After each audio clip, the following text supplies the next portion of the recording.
Okay, for first one, which is not a primary cementing job. First one, production liner cementing. Production liner cementing is a primary job. We have, in the first week, we have told them remedial jobs are only plug and the squeeze jobs. Others are primary jobs. So here, production liner job is primary cementing job. Kickoff plug below 7.5/8 liner shoe. I just put 7.5/8 there, a little bit confuse you, because you need to be careful. Like this is a kickoff plug below this casing. So actually it is the one of the correct answers. Conductor cementing, it is primary cementing job because it is a string, and 9.5/8 intermediate casing cementing, it is its primary job, and 16-inch open hole low circulation squeeze cementing. So it is only open hole size, this 16-inch. You don't need to take it as a correct. Okay, this is a you don't need to take it as a primary job. It is a remedial job. So remedial jobs here are kickoff plug and low circulation. So if whoever answered this, it will be 9 points there. And second one. So in the second one, you need to order. Yes, I need to just. Second, please, because I have answered some. Yeah. Okay, we opened a new quiz. Let's go like this because I was just checking this. Whoever answered this kickoff plug and low circulation, this is correct. Second one, we need to order all the steps, and in the presentation slide, actually, I had this. I put this in line that what we do first. So first, we are pumping spacer ahead. Okay, this will be first, and then what we do, we are dropping bottom plug, and then we pump slurry, and then we drop top plug, and then we pump spacer behind, and then we displace it. Where is displacement? Yes, this is the one. Match the lines. So which one isolates the zone above within the production zone? So you have a production here. It means that it will be production casing, production liner, right? In the first week, week one.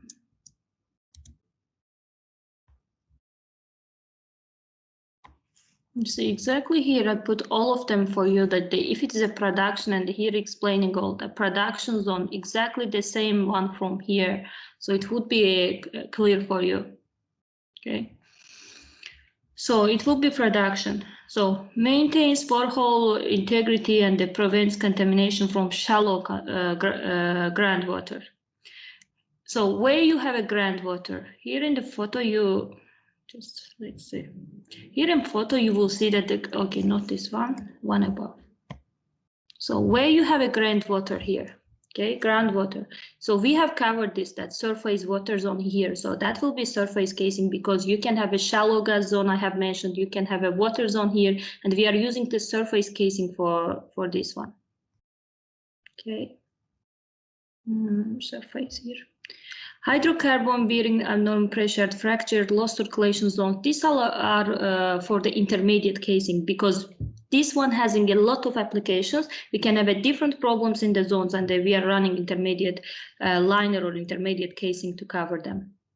And protects shallow formation. Here also it should say. Yeah, you see there is an unconsolidated formation here. It means that this unconsolidated is a soft formation, and it tends to be unstable. That's why we are running conductor casing. So the answer will be conductor.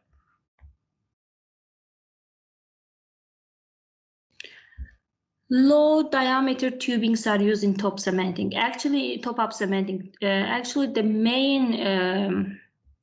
main component in top-up cement is spaghettis, macaronis. That's why this answer should be right, because we have discussed top-up cementing here. Where is it? Top-up cementing. Okay, you see top-up cementing, and it was written that the low diameter tubings are used, spaghettis we call it. So that is correct. Which of the options below is correct about multi-stage cementing job? Multi-stage cementing job is requiring special stage tool, and this is the main characteristics of this one. And I remember that I have mentioned that it's sometimes difficult to get that proper equipment, stage tool. That's why, yeah, stage tool is used. That's why most of time client wants to apply this, but they cannot because sometimes it's not available in the country or it costs a lot. That's why they don't prefer it. This is using the stage tool. So there is no requirement for special stage tool. This is wrong. It is applied when hydrostatic pressure can exceed the frac pressure, right? Because this one is, we are trying not to lose anything to the formation, right? Because we have a high hydrostatic when we have a low column, and that's why we are applying stage tool. In the first session, we are cementing first part, and then in the second stage, we are cementing second section, because the first one will lose its hydrostatic because it will get solidified, it gets set, and the cement will lose its hydrostatic. And in the second one, you will apply the second hydrostatic. Now you will not have a first one, it will be eliminated. This is the main advantage of the main application of the multi-stage cementing job and the tools. So this one is correct. It's applied when pumping time is too short. It's wrong because we do it to shorten pumping time. In reality, you have a more pumping time, and that's why you try to reduce it. That's why you are using multi-stage tool. I guess I have mentioned it somewhere here, or yes, high pump pressure, pumping time is long, high pump pressures, and the hydrostatic pressure can exceed frac pressure. So this is wrong. And it lessens possibility of high filtrate loss. Yet this is the main application. We are saying that we don't want to have any loss. That's why we are using this one. Why conventional cementing is not suitable for large diameter casings? So it's question of the inner string method. So conventional cementing is not good. That's why we are using inner string. But why we use this? Because we have a high pumping time. We have a high displacement, large displacement volumes, and in this one, the conventional cementing one, we should use plugs and they can stack. So what is wrong here? So plugs can stack in casing due to large dimensions. Yes, this is true. That's why we are using inner string method with balls. Short pumping time, that is wrong. We have a high pumping time because we have a high displacement volume, right? That's why we try to reduce it. And I had I guess, short calculation for you that if we have a 1,000 barrels of the displacement reduced to 90 barrel or 190 barrel, just using the inner string method. You were not displacing through whole casing, you were displacing through only 1 5.5 inch pipe. So that's why this one is wrong. And large displacement volumes, this is true. Cement plug placement methods. Okay, guys, here I see that you have confused the plug types and plug placement methods because I get a lot of wrong answers to these questions. There are plug placement methods and also there are plug types. Okay, this hesitation one, if you see that hesitation, you should remember that, okay, Munavvar hasn't mentioned anything about hesitation because it will be today's topic. I just put there to confuse you. So Braden head, this is also for squeeze job. Balance plug, you should also hear it. Damp baler, we talked about this one, small volumes, it goes down. I remember that I had already here also photo of damp baler and how you answer it wrong. I don't understand. A little bit confused about answers. I put even the photo of damp baler here because as I remember. Yes, you see, this is the plug placement techniques. It is damp baler, balance plug, and the 2 plugs method. All should be here. Yes, damp baler, balance plug, and the 2 plug method technique. So answer is this one. And here you have a hesitation. shouldn't hear about this from me. It will be today's topic about squeeze. Low circulation, kickoff, and two-plug method. Low circulation and the kickoff, they are cementing plugs, but they are types of plugs. This is not a placement method, okay? Balance plug still the same here, balance and kickoff. So kickoff is type of plug. It is not plug placement method. So for wall thickness, 9.5 by 8 minus 9.5 by 8 minus 2 by 0.301. How much it takes? 9.225 minus 2.624. So 9.001. You have it in answer. So we have already. Okay, let me see if I open camera, but it will be difficult. Let me see if I can show it like this.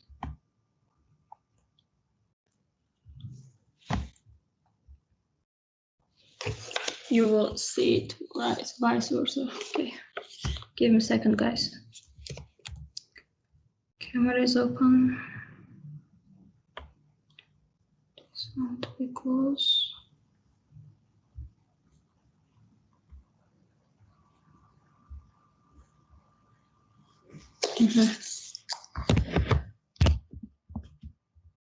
Now you should see total. Can you please confirm that you see this board? Yes. Yes. Okay. Yes. This is the casing OD, right? And we had OD minus 2 times of wall thickness is equal ID. Okay, it's quite straightforward because you have this casing OD and this is ID. Okay, this is diameter, by the way, not radius. Don't confuse it. So you have this OD from here, like let's say this one. And you have this wall thickness, but in one diameter, 2 wall thickness is included. That's why to find inner diameter, you take OD minus 2 times of wall thickness, and you get ID.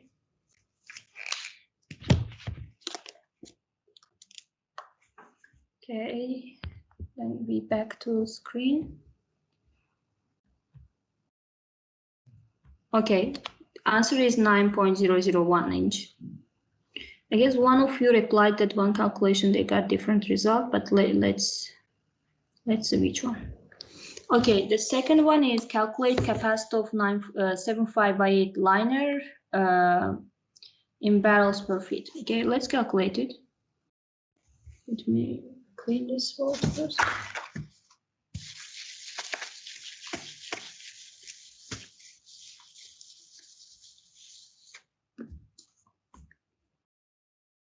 Okay. 7.5 by 8 inch liner. ID is 6.5 by 8 inch. And they're asking, it is asking about its capacity. So let me show you here.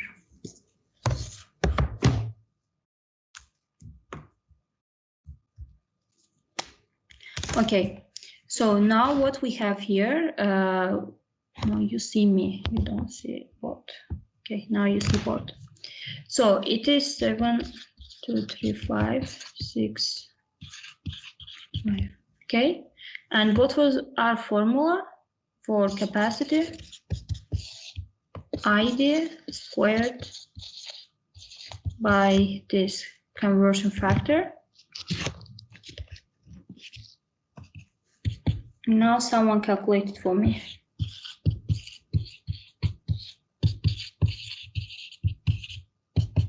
Guys, can you please help me to calculate it? I am getting a call. I need to answer it. So if can someone help me to calculate it?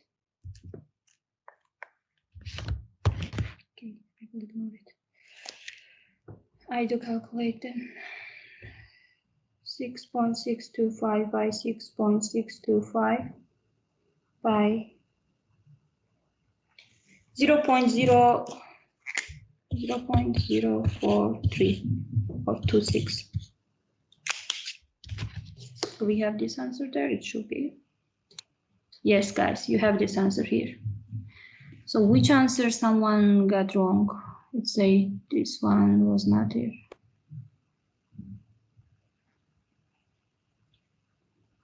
Record this, please. Start quiz explanation.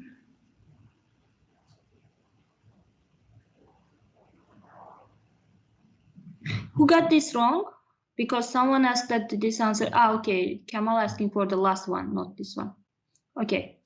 So guys, for this one, who got it wrong? And is it clear for you? The last two calculations is clear for you?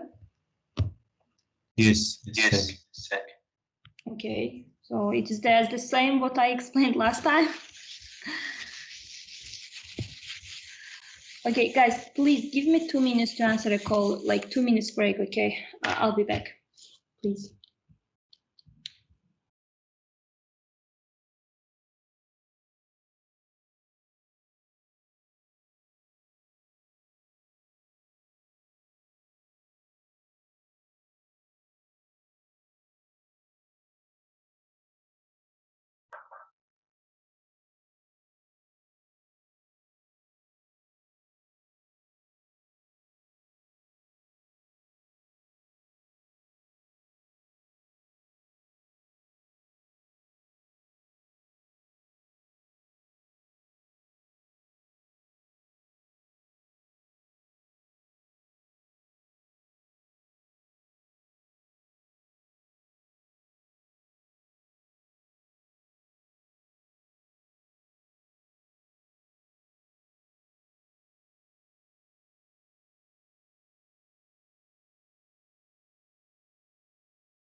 I'm back, sorry. Okay, yes, we go with last question, last calculation. Okay. I guess it was Kamal. What you got here, you said? Let's see what you has done wrong. You have got 34.64. Let's see. So we have, you see my screen, but you don't see my board.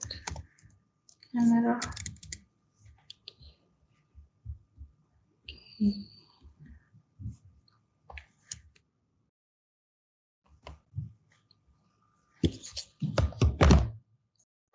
Okay, we go here. So it said we have a 20-inch open hole, and if I don't mistake, 100% annular excess.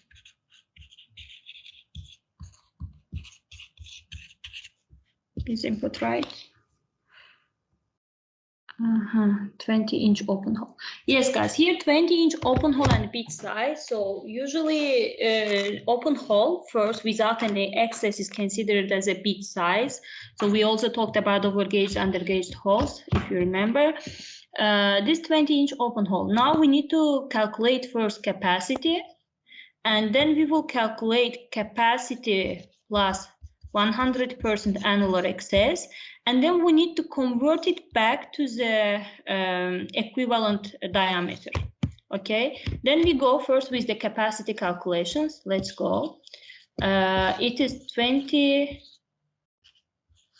squared by 1029 by 4. Okay, let's calculate it. 400 by this conversion factor, and it gave me this number. Okay, it will go and okay, this one. And now I will not take two more numbers. Usually when I calculate in my calculator, I take full number. That's why if there will be 0.001 difference, just it will be because of that. So this one. Now I need to apply 100% annular excess. So what is the 100% annular excess? So we multiply by 2, right? This one multiply by 2.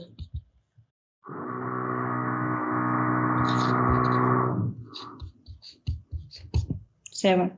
And now I need to make it, okay, let's get all numbers because I'm not okay with that one, because these capacities are very small numbers, and if you don't use the whole numbers, you can get a different. I don't want to get any different.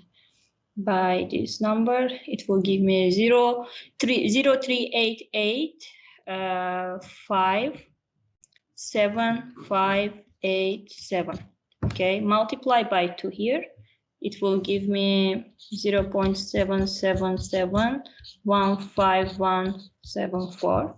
Okay, now this number, okay, I need to have a back calculation. Now I got this capacity, this one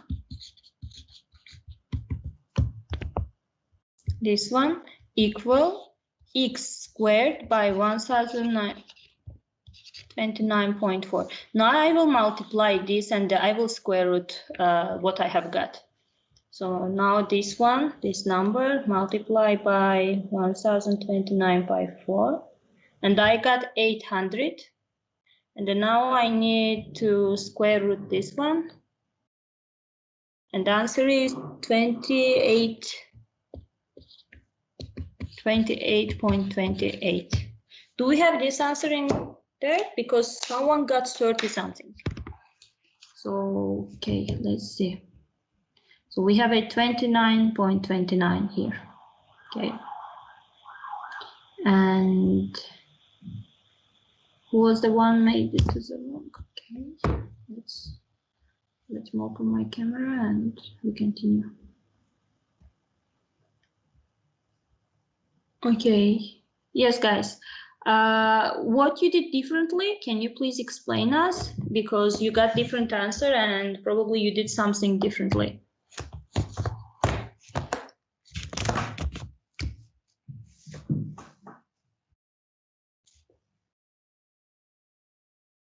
Guys, is it clear? Was explanation clear?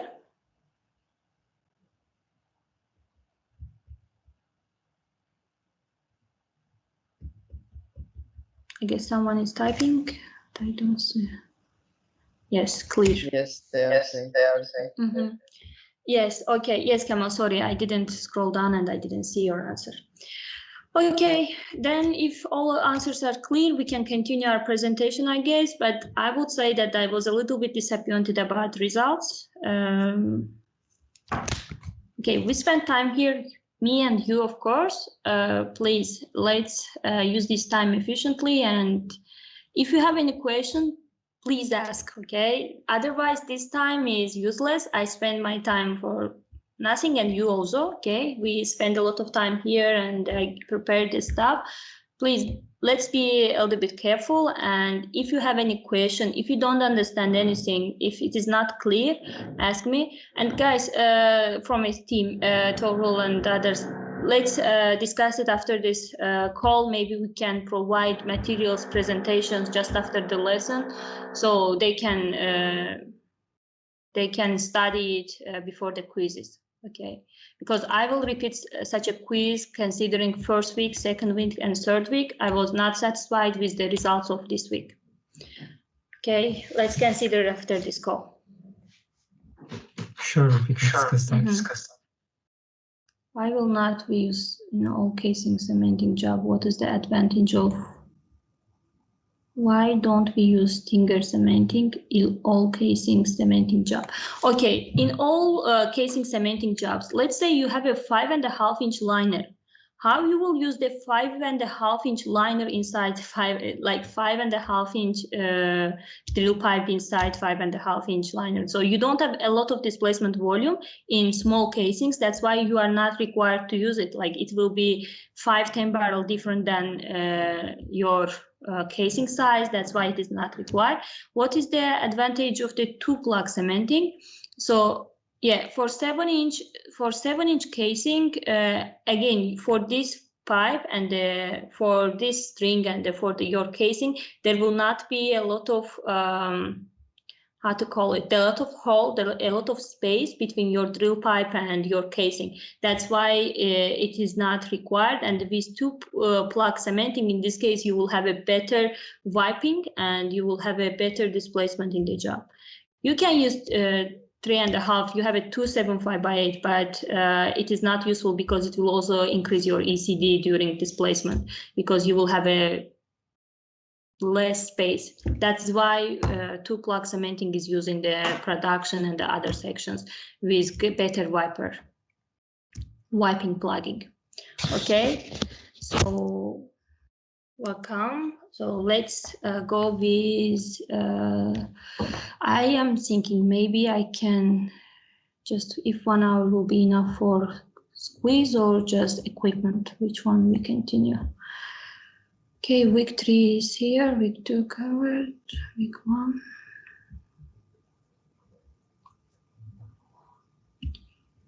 So let's go with, I guess it will be interesting if we go with equipment maybe. What do you think? What we would prefer? Just complete this remedial cementing or go with equipment? And for remedial squeeze, probably we will need more time because I want to go a little bit deep. So let's continue with equipment, cement equipment basics, and then we can go back to squeeze cementing in next session. Okay, guys? I will keep remedial squeeze to next sessions, but if you have any, if you had written anything. On previous 2 sessions, I was absent before the final question. Okay, we will provide these materials. Let's go to field, and then we go back to squeeze cementing in next session. So guys, probably you see my screen. Let me check one more time. I have shared, yes.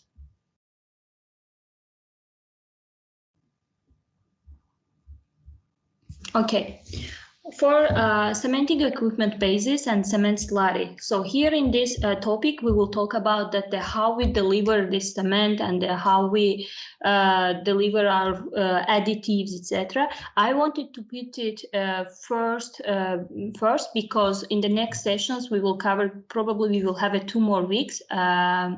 So in these 2 more weeks, I will try to shrink everything in 2 sessions. One will be about cementing additives, and the first one will be about cement chemistry, how we get the Portland cement, how they which ovens, kind of ovens they use.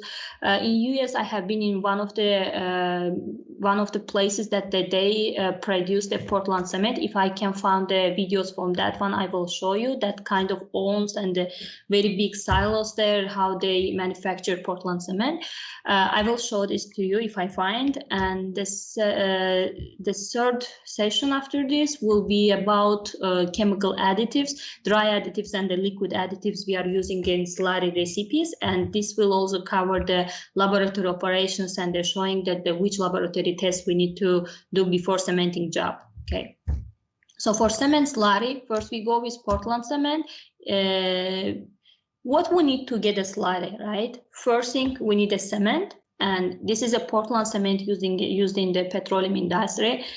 Sometimes I have seen some land rigs that they are using a different kind of cement, but it's not right. Only Portland cement is because it is cooked.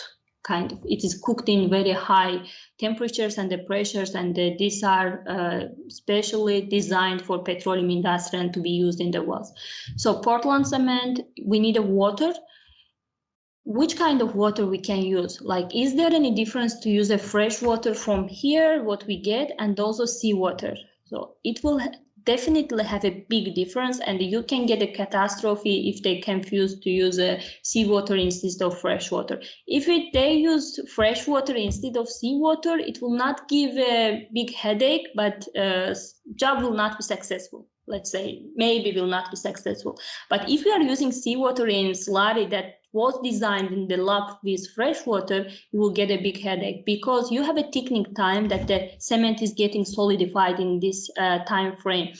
And we will see that the salt, natrium chloride or calcium chloride, sorry for saying again, natrium, potassium chloride, and they will make slurry to set quicker because they are accelerators. We will see that they accelerate this time that the cement is getting set.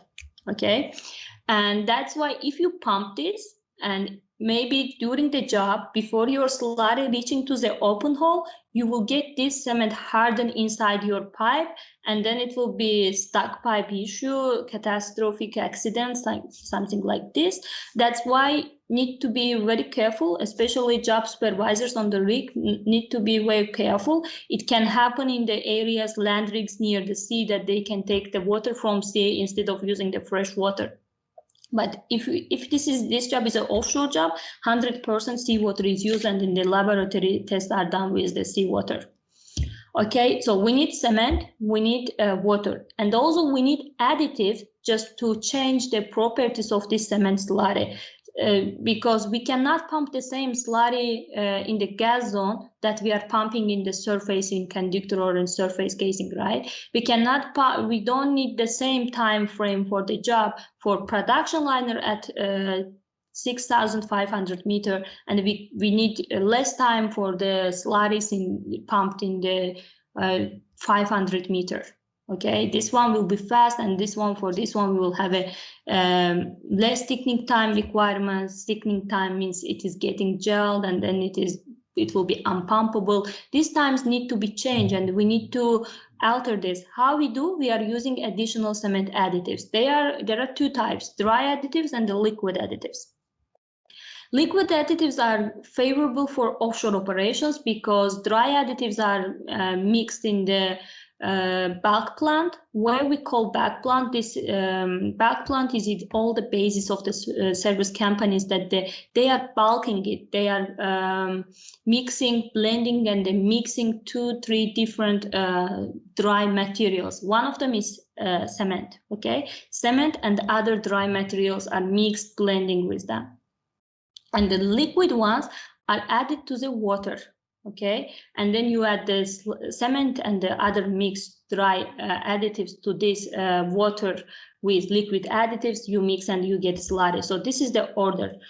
You first prepare the fluid with additives, liquid additives, which is called mixed fluid, okay? And then you are adding other materials to this mixed fluid to get slurry, to get the required density of the slurry.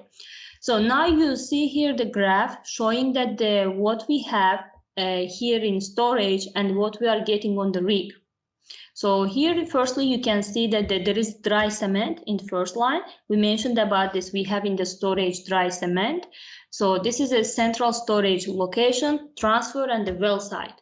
Now in our base, we have a dry cement in the sacks. So usually one sack is around 1 ton.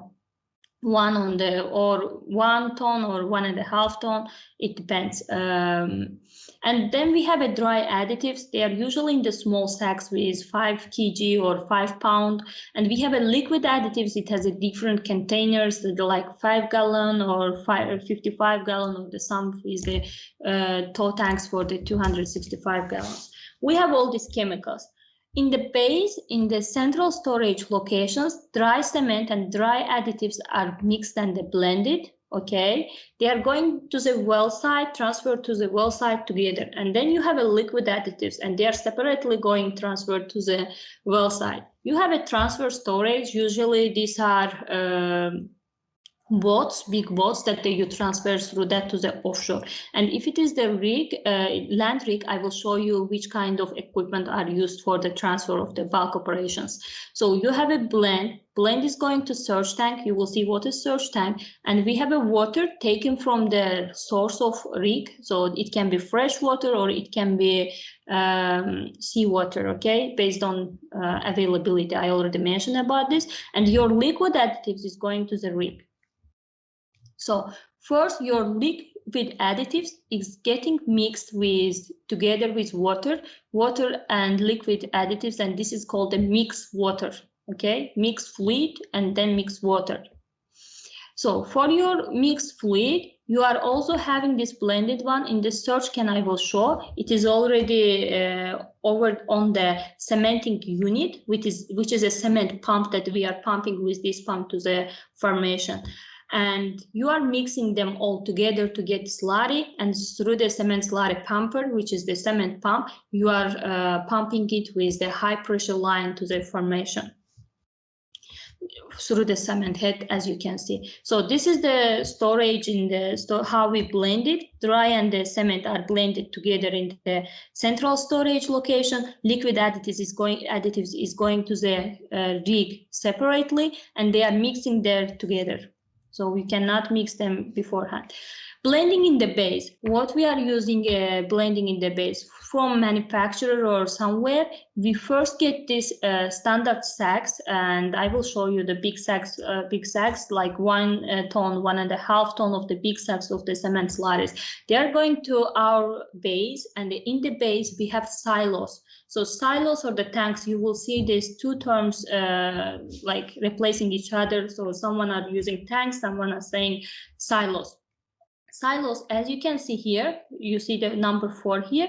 So it is pneumatic silo with working with air. You have a pneumatic system, so you have it circulating. You have a lines that you get the air, and when you add the dry materials, this air is circulating through the lines, and it's you have also the one line output. It's going to like you need to use some catchers there to catch this dry material, not to, because it is unhealthy for us, like there are chemicals. That's why there is some catchers in the output lines to just to get this out. And you are blending 2 different dry chemicals, because as you put the air and this is fluffing, and when you fluff this, they are getting mixed, and you get the one design density of dry material. So then you have this dry additive blender. So it is you can see it in the right hand side is the loading unsacked dry materials. You see there is a line. So what you do, we through that hoppers, if you are going to the offshore, you will see hopper there also, because they are using for mud. So the hoppers are the ones, what tool that you are adding. This is the input part of the materials that you are adding to special tank, and this tank is called the mixing tank, or you can call it dry additive bulk mixing bottle. Some, like, each company has a different name for this. That's why I don't want to mention special ones we use in the company I'm working. So you are loading the dry materials, and you have a pressurized air, as I mentioned, and it is circulating around this tank, and you are getting this additives mix. If you get any problem in the blender, or the silo, and these ones are not mixed, and you can get the different slurry properties on the rig when you mix, because you will have a dry additive in one part, and then you will have a cement, and then one dry additive. This is when you mix the slurry for the first stacks that are getting mixed, you will get a different property, and another one you will get with the only dry cement, and even the density will be different, right? That is why it is very important to be sure to get always samples, and we are using these samples taken from here, and then it is going to the rig, and from the rig we get another samples, and we are doing a lot of lab tests with all of them. So this is very important, and there are a lot of catastrophic accidents, incidents that you can find even in the Google, that with cement properties change, and they get problem on the rig, and they got stuck pipe risks, and they got like at the same time they got the influx because they couldn't cement, and well was lost. So you can find the SPE papers, a lot of SPE papers about this, that the cement properties should be followed. Whatever you are doing in the lab, it should be same what you have in the rig. So here you understand that that is what we have, and what we have in the main storage in town. Usually it is in the town, and cement from bulk from town is going to the rig locations with special trucks, and these trucks usually has some silos over that. Okay, I will show you. So silo, bulk tank, and we send through the boat, and the boat it takes to the rig. If it is offshore rig, if it is the land rig, it will go through these tanks. You see, have 2 silos over this. These are the silos, and this is the blending bottle or cutting bottle, whatever you want, you can call it. This is a blending bottle, just function is a blending the dry additives. And you have a silo and a bulk tank. There are 2 types of the silos. There are vertical silos and the horizontal silos using in the well side. If you go to the offshore, probably you will see it 100%. There are squares of the silos, because it is already always used for the mud and also cement. And the main important thing that the cement should not be contaminated, because both silos should be clean and the silos on the rig should be clean. If you get any contamination, any, let's say any other dry material more than a 100 kilogram inside, like 20 tons of cement, blended cement, you will get a big headache, you will get a different properties. That's why you should be sure that there is no dead volume inside these tanks, and you don't have any other third chemical that can contaminate cement. Okay, and this one is a surge can, but before surge can, let's go with the cement pumps, and then we can go back to the surge cans, because I want to show you that how surge cans are placed in cement unit. These surge cans are like, you have a big silos, but you cannot, you can do, but it is not efficient way of getting the cement from silo while you are mixing, because there are two types of the slurry mixing systems. One with the special tanks you have, and you are mixing all the slurry inside, but you can do it only for 50 or 100 barrels, and you are pumping ready slurry to the formation.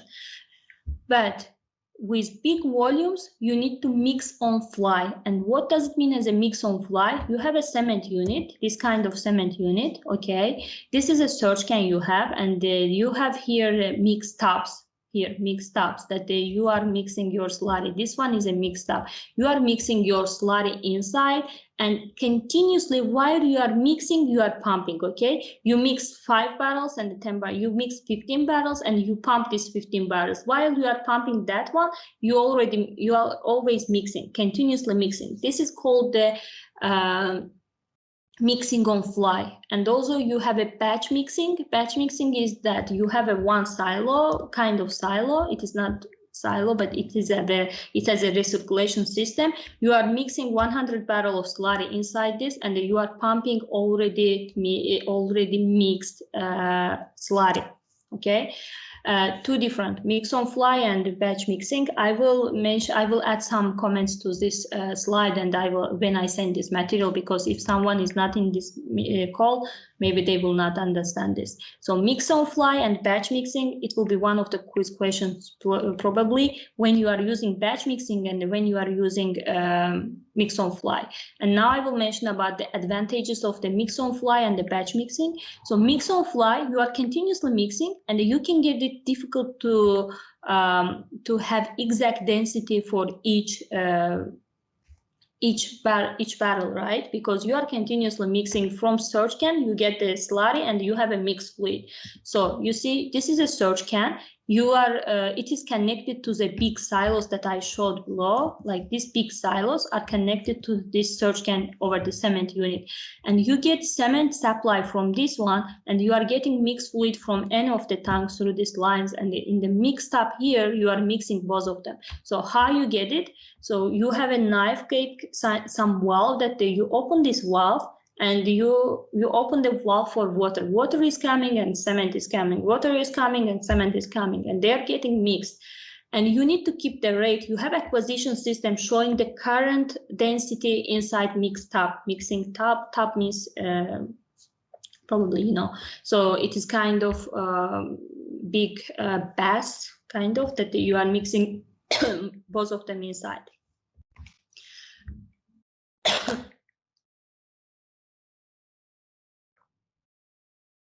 So your mixed fluid with liquid additives is coming to the mixed tub, and your cement with dry additives is coming from surge can, and both of them are getting mixed. And you just keep your eye on the acquisition system to see that, okay, what is the density currently? When you get the right density, you are ready to pump. But it is, you know, it's playing, because this is a mechanical stuff, and there are automatic versions, but this is usually mechanical. You need to open, close the valve, and when you open and close the valve, you can get it. You can get different quantities. That's why there are plus minus differences in density at the end of the job. When you have evaluation, you see that, okay, I needed to pump 1.8 SG, but sometimes I I have pumped 1.81, 1.79, 1.81, 1.79. So of course there should be limit for this. We have 0.03, I guess, for it is general API also suggests that 0.03 SG difference maximum, plus minus. So what else from here? And for batch mixing, this was the disadvantages of this mix on fly. And for batch mixing, advantage is that you have a one single density because you are mixing everything once, and you get one fluid with one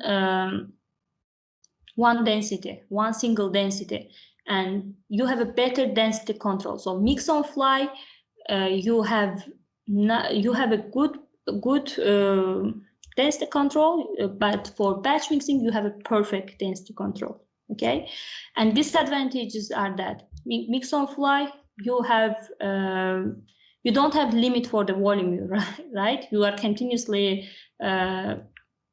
mixing, and you can mix 100 barrel from 100 barrel to 1000 barrel. But in batch mixer you have the limited equipment, you have a maximum 100 barrel, even less, 90 barrel. It depends on the equipment company has. So these cement pumps, this one is for onshore, because you see this is not a track, right? This is going to the offshore, and it is rigged up there, rigged up, rigged down. You will hear these terms that the rig up means that you settle everything in the rig, and the rig down means that you take all your equipment, everything, and you go back to your base. So this is for offshore. This is offshore unit, and in the offshore unit you have the same sections, that the same circulation systems, etc. But difference is that you cannot drive it. But for this one, this is for land rigs, and you drive, because you go to the one rig and you complete your job, and then you drive to another rig. It is for Azerbaijan, it is not common because we don't have a lot of land rigs here. Actually, the ones that we are not working as a company, there are some. That's why I am more familiar with this unit, this cement unit. It also has types that there are some working. There are some working and controlled remotely. So remote control system, just you have one mouse, and with your mouse you are pumping slurry. Actually, I have done my breakout jobs with that one, remote control one, but I have been taught for all of them to use. I can use both of them. So for this one, this is the cement unit. You will see it, and when someone asks you how we pump cement down, we are using cement unit, cement pumps. This one has a triplex pumps. I'm not sure how you are familiar with mechanical engineering. So this one having the triplex pumps and the C pumps. In the university, I guess we have been taught about C pumps, triplex.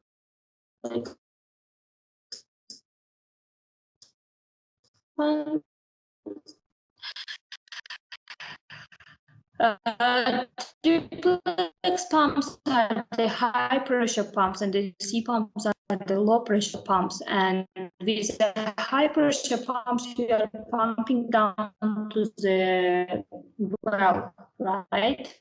You pump through the line, the pump on the pumps are used to mix slurry. But these triplex pumps, high pressure pumps, are the ones to pump to the well. Mentioning about this, it will not be in the quiz, just for your information, okay? Yes, this one I explained the difference, that you have the same sections, but mixing system, that how they mix, I already explained here with my hands, but you can see schematics here. We have a surge can which is connected to the silo. From silo we got the dry blend. Dry blend has cement plus dry additives, okay? And we have a mixed water in one of the tanks. It was mixed with the liquid additives. So from here, we have a dry blend, and we have water. You have a water flow meter, so you organize optimize the and or you arrange the speed continuously. What is the speed of the water you get in like 6 barrels in a minute, or what is required. You can calculate it beforehand how much you need. Okay, you get your mix water here. You have a mixing system. It's a system just kind of the lines mixing through that. It's called something like that in Schlumberger, will not mention it. So there is a mixer. Let's in general terms use it as a mixer. So for your mixer, you get the fluids from the mixed water, you get from the surge can, okay, and they are getting mixed there. Also, you have a slurry flow meter here. What is happening from here? Slurry flow meter. You get slurry density you are pumping to the well. Okay, this is the one to consider that how is the execution quality of your job. You are getting the report at the end, and you check the evaluation that what density you have pumped. If you had a lot of plus minuses, or you have one single density. So this is a tab that we talked. From this mix tab, you have a mixer here, and then it goes to the mixing tab. Okay, you mix all three here, and these are going to the mix tab, and there is a circulation lines here with C pump. This is these ones are the centrifugal pumps. So with the centrifugal pumps, you are circulating them around in the tub. Usually you have one tub, but sometimes you can get the 2 tubs in the cement units, depends on the manufacturer. So you are mixing in the mix tub, and then you are pumping through centrifugal pump to the triplexes, to the flow meter, and the flow meter check if it is okay or not, and then it goes to the triplex. And you always have a screen that you see this flow meter parameters from pressure, that what pressure you have in the unit, from centrifugal pumps, and what volumes you are pumping, and what is the density that you pump. And it goes to the triplex pump, and from triplex pump you are pumping with the triplex pump to the formation. Actually, I showed you very simplistic version, but this is the one you have already on the rig, that you have a surge can. From surge can you get the recirculation jet mixing part, and you have tanks here. So usually you have at least 4 centrifugal pumps, 2 systems. You have 2 copies of in the cement units I have shown you. These are twin. What does it mean? What I mean as a twin, everything is 2 here, you see. Only one surge can is 1, and the other everything, all the pumps are 2. Whatever you have in this side of the unit, you have in another side. Why we have it? Because of contingency. If something happens, like in the airplanes, right? If something happens to your motor here, or something happens to your engine, and something happens to your pumps, then you will not be able to pump them in the middle of the job. You stop, and your cement probably there is not displaced, and is set, and you got well lost. That's why these pumps are twins. They have the 2 triplex in one side, and like you have a front triplex, you have a back triplex, you have a centrifugal pumps, C pumps in both sides doing the same function. So you have a backup pumps and the primary pumps. Okay, I don't think you need to go that deep here. That's why, as we have time, we can finalize it here, or we can go back to the squeeze cementing, and maybe let's have a QA session that you ask your questions and I answer your questions for 10 minutes. Then we finish this session, and we will continue remedial squeeze job in the next session, just not to cut it in half. Okay, guys, from here, do you have any question from here that how cement units are used, and which parts you have in cement unit, and any question from this part?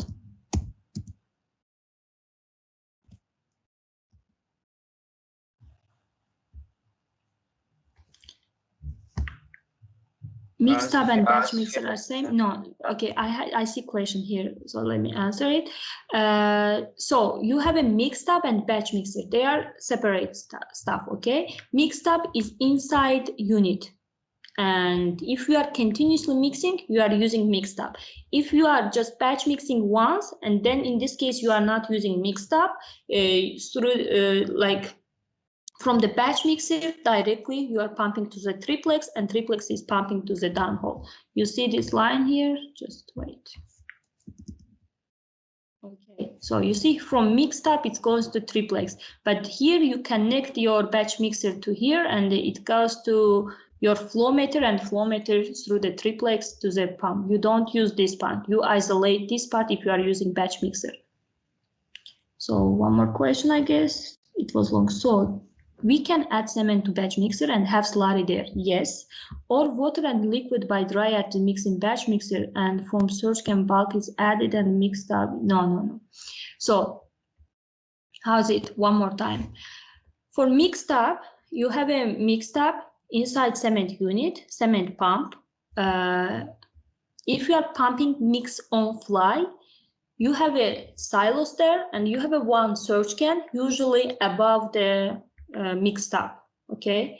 You get your water and liquid fluids mixed, which is called mixed fluid.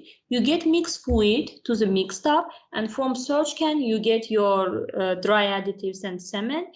They are mixed there with circulation lines. They are circulating like this, and you get this density. It is very well mixed, and then it's going to the flow meter, where you check density and flow, of course, how many barrels you are pumping, and it goes to the triplex pump, big pumps, and from there it goes to the well, cement head, and then well from rig floor. For batch mixing, you isolate mixed up sections, and from batch mixer, you don't use mixed up. You already batched it in batch mixer, and from batch mixer, it's going directly to the flow meter, and then it goes to the triplex, and from triplex to the well. In batch mixer options, where do you get cement? You don't get it from surge can. You directly get it from silos, because you don't need to control it, right? You just directly pumping from silo. It doesn't need to be controlled for each barrel. Yes, thank you to Kemal. You're welcome.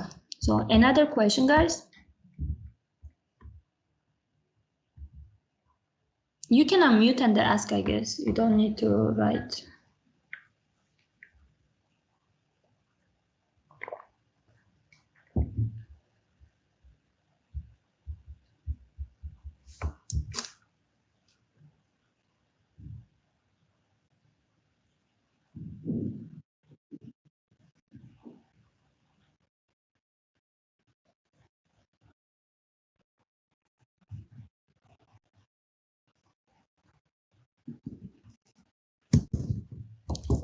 It doesn't like it. It should not be only about this station. You can ask questions on previous station.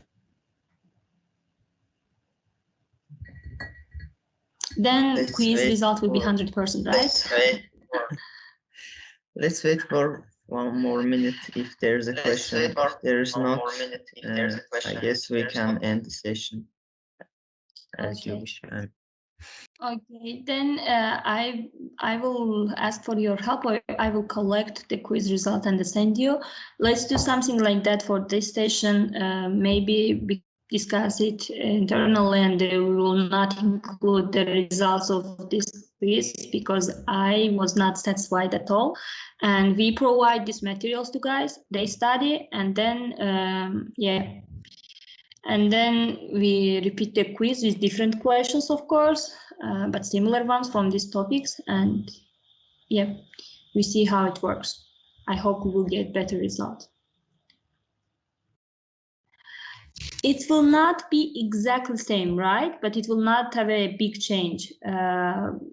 We cannot big batch mixer, let's say 1,000 in offshore, right? In offshore of let's say for big volumes, like, or 500 barrels of batch mixing, you know, very, very big volumes, and you cannot keep mixed slurry in the batch mixing for a very long time, right?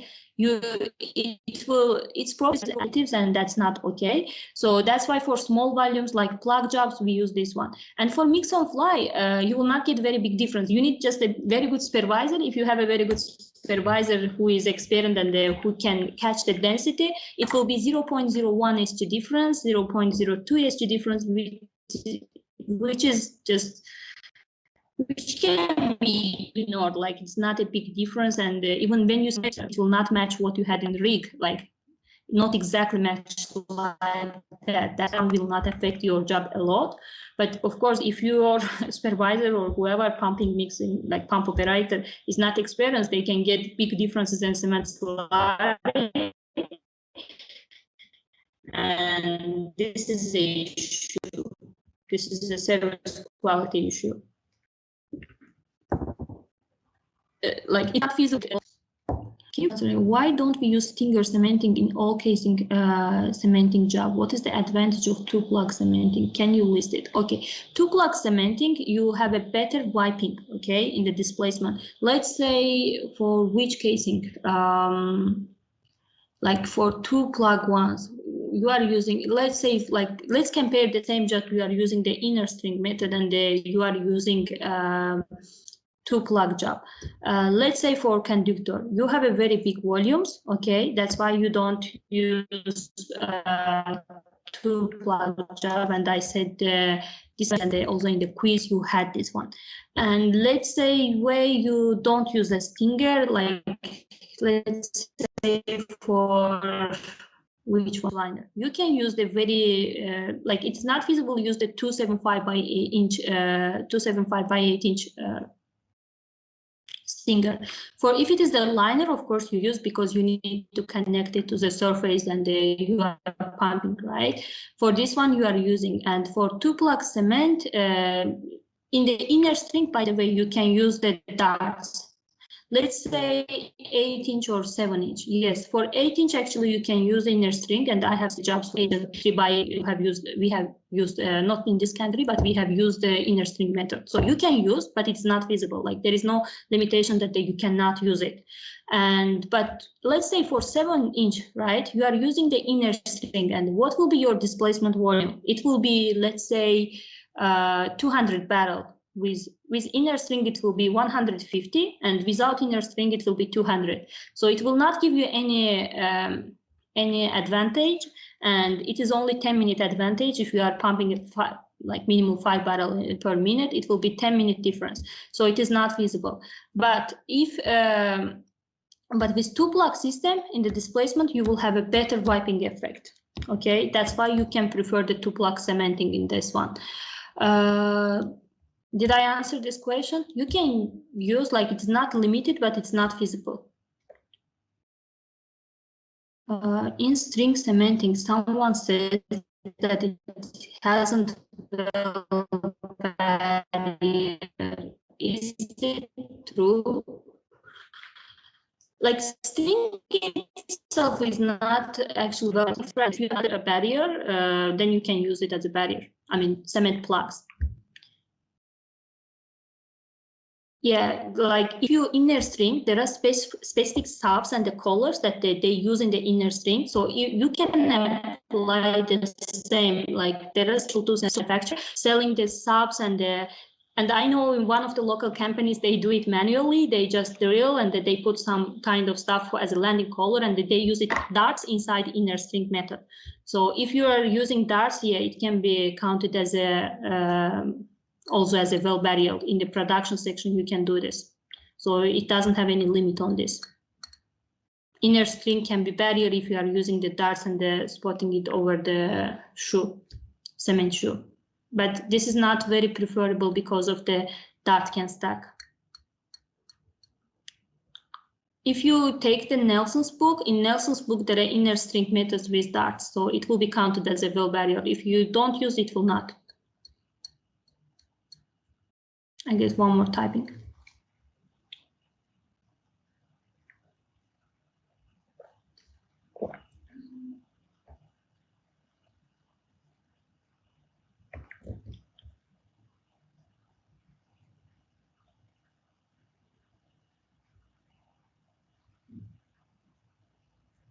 No. If you run Stinger, in always we need less time. Okay. If you have a Stinger for displacement, you have always less time, but it will be similar from displacement side. It will be similar for small casings. So in small casing, inside of 7-inch is 6.25, and you are using 5-inch, let's say 3-inch drill pipe as a string. So it will be kind of the same. There will not be big difference. For displacement advantage, there is no advantage.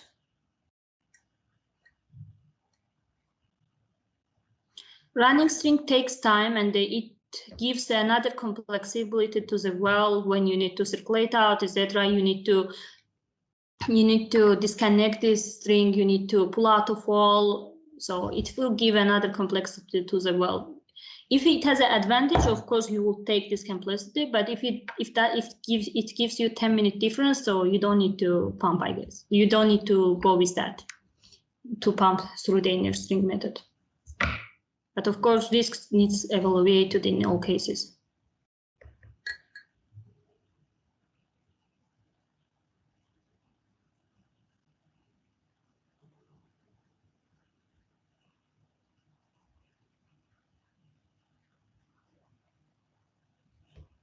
Kamal, were you typing something? If you want, you can just ask as a leave.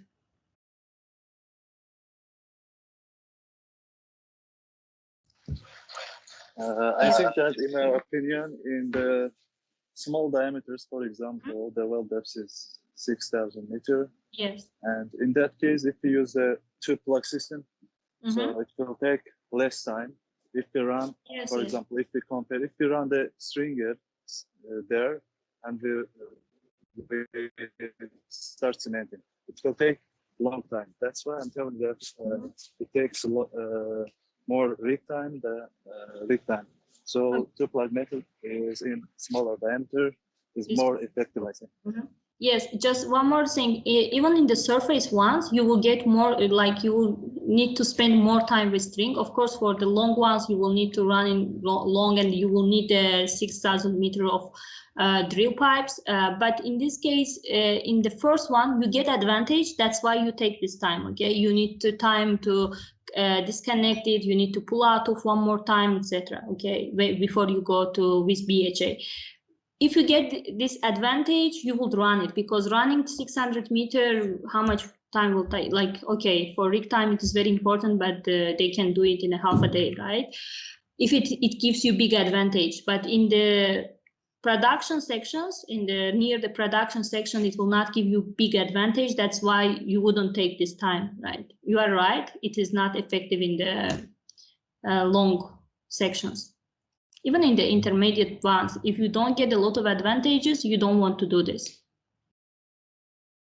But in the surface ones, you get big advantage. That's why you take this time, you get this string running hole, and you are pumping through that.